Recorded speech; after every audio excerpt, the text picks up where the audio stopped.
Les plus beaux contes de Walt Disney présentent Le Val endormi. Si l'on pouvait remonter le cours de l'histoire américaine jusqu'à cette époque où Manhattan n'était encore qu'une petite ville de marché hollandaise, nous découvririons, au fond d'une de ces anses spacieuses qui découpent les rives de l'Hudson, un petit port généralement connu sous le nom de Trennes-le-Bourg. Ce nom lui fut donné autrefois par les bonnes fermières du coin, sans doute à cause de l'inclination naturelle de leur mari à traîner dans les tavernes du village les jours de marché. À 3 kilomètres environ du bourg s'étend entre de hautes collines la vallée la plus paisible du monde.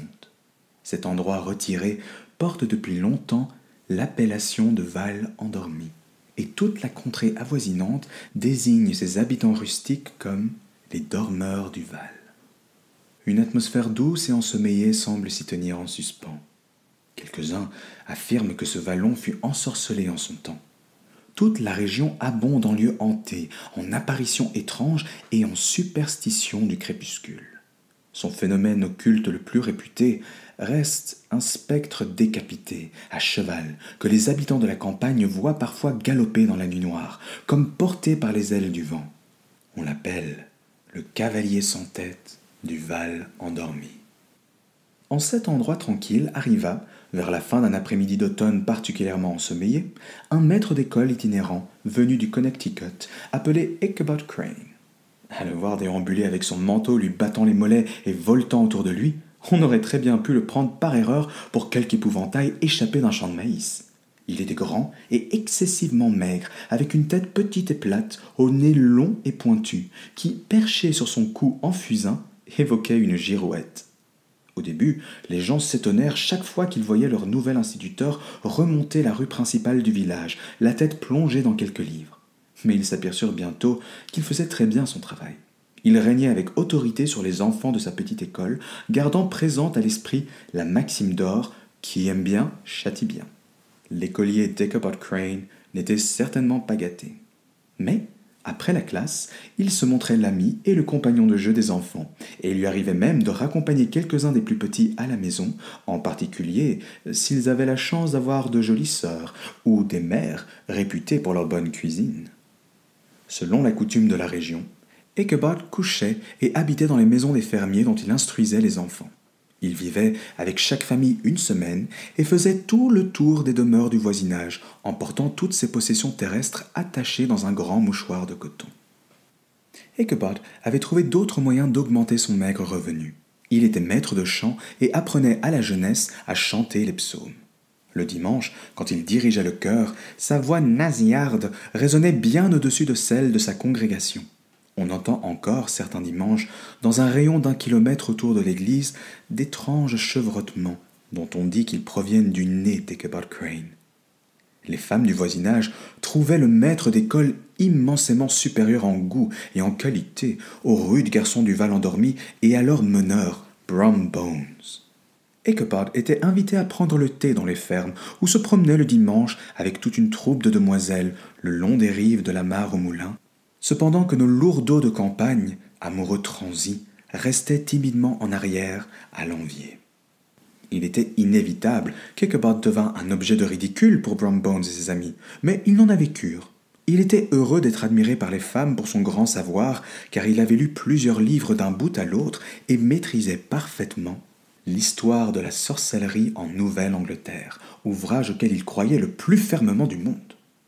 Vint un temps, cependant, où le chemin du maître d'école fut croisé par un être qui provoque plus de perplexité chez l'homme mortel que les spectres et les fantômes. Cet être était une femme, Katrina Van Tassel, la fille unique, âgée de 18 ans, du vieux Balthus Van Tassel, le fermier le plus riche de la contrée. C'était une jeune fille en fleurs, aussi ronde qu'une perdrix, à la voix fondante et aux joues roses, et une coquette. Il ne faisait pas de doute que la blonde Katrina représentait le trésor le plus enviable de la région. Et le maître d'école, en homme ambitieux, commença aussitôt à se farcir l'esprit de projets pleins d'espoir. « Oh, Katrina, mon amour, mon trésor !» se chantait-il à lui-même. « Qui peut résister à votre grâce, à votre charme, et qui résisterait à la ferme de votre père ?» Dès le moment qu'Ichabod décida de se gagner l'affection de Katrina, C'en fut fini de la paix de son esprit. Il se trouvait devant plus de difficultés réelles qu'un chevalier errant d'autrefois, lequel n'avait après tout que des géants, des dragons, des enchanteurs ou gens de la sorte à affronter. Ichabod, lui, devait s'ouvrir l'accès d'un cœur entouré d'un grand nombre d'admirateurs rustiques, y compris le plus formidable obstacle de tous, Brom Bones en personne. Brom était célèbre pour sa grande habileté de cavalier, étant aussi à l'aise sur le dos d'un cheval qu'un tartare. Il sortait vainqueur de tous les combats et, nanti de cette autorité que confère la force physique, était l'arbitre de toutes les disputes. On le savait toujours prêt soit à relever un défi, soit à faire une frasque, mais il y avait en lui plus de malice que de mauvaise volonté. Et sous son arrogante brusquerie se dissimulait une forte dose d'humour frondeur. Tel était le rival auquel Ichabod Crane devait le disputer. Brom avait écarté de son chemin tous les autres soupirants, et la jolie Katrina souhaitait souvent que quelque champion parût et qu'il prît, pour une fois, ouvertement position contre le turbulent jeune homme, ne serait-ce que pour pimenter un peu la compétition. C'est pourquoi elle ne découragea pas tout à fait les attentions du maître d'école. Cet état de choses se poursuivit pendant un certain temps. C'est à l'occasion de la fête annuelle d'Halloween donnée par son père que Katrina choisit d'attiser les braises de cette rivalité. Elle envoya à son soupirant une invitation d'un tour très personnel et provoquant. Le galant Ichabod fut transporté de joie en la recevant. Pour lui, cela ne pouvait signifier qu'une chose. Il passa au moins une demi-heure de plus à sa toilette, brossant et polissant son meilleur et, en fait, son unique complet d'un noir usé et s'admirant dans un morceau de miroir brisé qui était suspendu dans l'école. « Contente-toi d'être toi-même, use de ton charme habituel, et il te suffira de demander la jolie Katrina pour l'obtenir, » disait-il à son reflet. Ainsi gaiement attifé et noblement monté sur un cheval de trait collant qu'il avait emprunté pour l'occasion, Ichabod trotta de l'avant comme un chevalier des temps anciens allant à un rendez-vous avec sa dame. Dans toute la contrée, rien ne pouvait se comparer aux festivités qu'organisait Mynheer Van Tassel dans sa ferme. Les voisins venaient de kilomètres à la ronde, vêtus de leurs plus beaux atours, pour goûter aux délices d'une table abondante et authentiquement hollandaise dans le somptueux climat de l'automne. Il y avait des plateaux débordant de gâteaux de différentes catégories, comme seuls peuvent en confectionner les ménagères hollandaises expérimentées. On y trouvait le donut, le cruller craquant et fragile, des cakes aux fruits, des brioches, des gâteaux au gingembre, des gâteaux au miel, toute une famille de gâteaux. Et puis, il y avait les tartes aux pommes, les tartes aux pêches, les tartes à la citrouille, à côté de tranches de jambon et de bœuf fumé, et de plus, des plateaux délectables de prunes confites et de pêches et de poires et de coings, sans oublier la lauze bouillie et le poulet rôti. Et trônant au milieu, la théière maternelle émettant de doux nuages de vapeur. Ichabod Crane remplit une ample justice à chaque mets. Des flonflons de musique émanant de la grande salle commune invitèrent bientôt tout le monde à danser. Ichabod était aussi fier de sa façon de danser que de sa façon de chanter. Aucun de ses membres ne restait en repos, et en voyant sa carcasse dégingandée, brinque-baller tout autour de la pièce, vous auriez juré que Saint Guy lui-même, le patron de la danse, dessinait des figures devant vous. La dame de son cœur était sa partenaire, cependant que Brom Bones, cruellement mordu par l'amour et la jalousie, broyait du noir tout seul dans son coin. Ichabod était sans conteste l'homme du moment. Mais Brom Bones, courtisan entêté, savait que par des moyens loyaux ou déloyaux, son heure viendrait. Quand il se fit tard dans la nuit, Van Tassel demanda à ses hôtes de raconter des histoires de fantômes d'Halloween. Brom savait que personne ne croyait plus fermement aux spectres et aux lutins qu'Ichabod Crane, et s'approchant du maître d'école, il commença à raconter l'effrayante histoire de sa rencontre de minuit avec le cavalier sans tête. Ichabod écouta, ses yeux jaillissant de ses orbites, cependant que Brom détaillait comment il avait été poursuivi par le cavalier, qui cherchait une tête pour remplacer la sienne. Dramatiquement, Brom conclut son histoire. Ami, il ne faut point douter de ma parole. Le spectre m'a suivi dans une course folle, et sans vouloir jeter un regard en arrière, j'ai poussé mon cheval à franchir la rivière. Car lorsqu'on a passé l'autre côté du pont, le spectre est impuissant, ses pouvoirs se défont. Se riant secrètement de la terreur du maître d'école, Brom poursuivit. C'est pourquoi, quand vous rentrerez à la maison sur votre cheval ce soir, faites bien attention.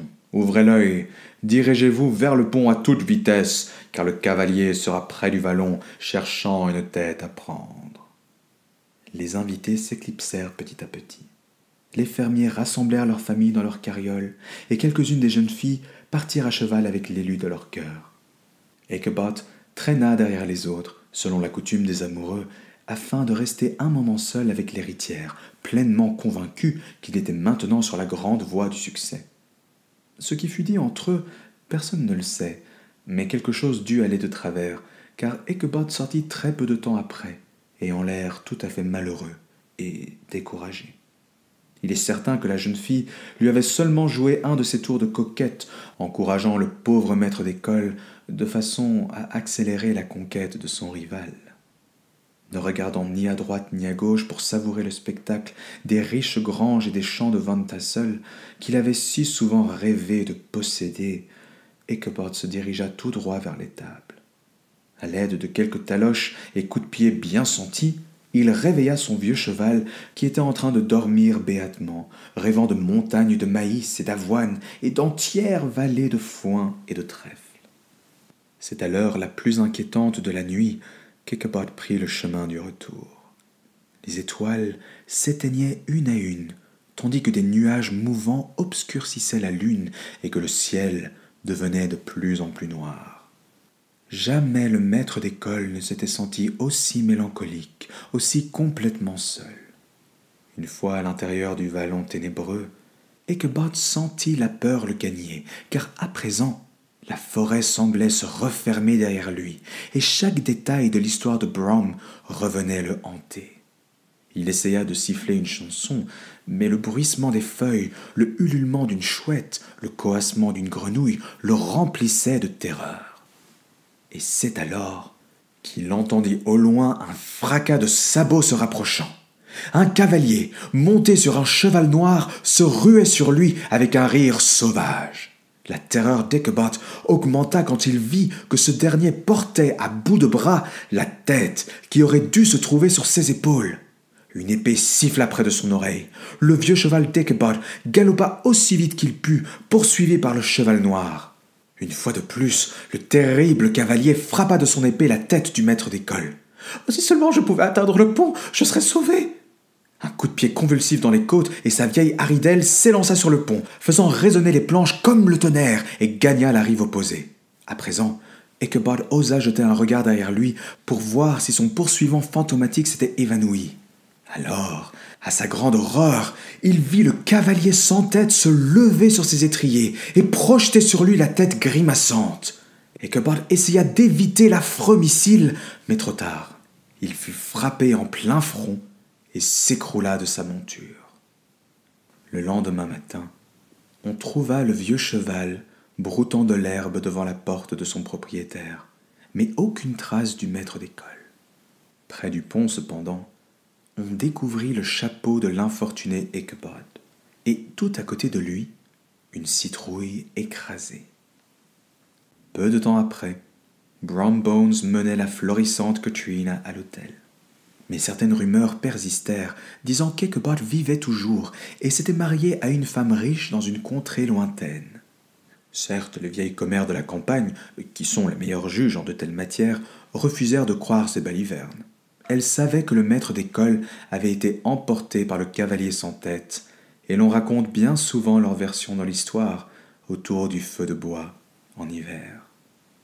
De nos jours encore, un laboureur attardé sur le chemin de sa maison, par une paisible soirée d'automne, croit parfois entendre une voix au loin qui chante un psaume mélancolique dans la tranquille solitude du Val endormi.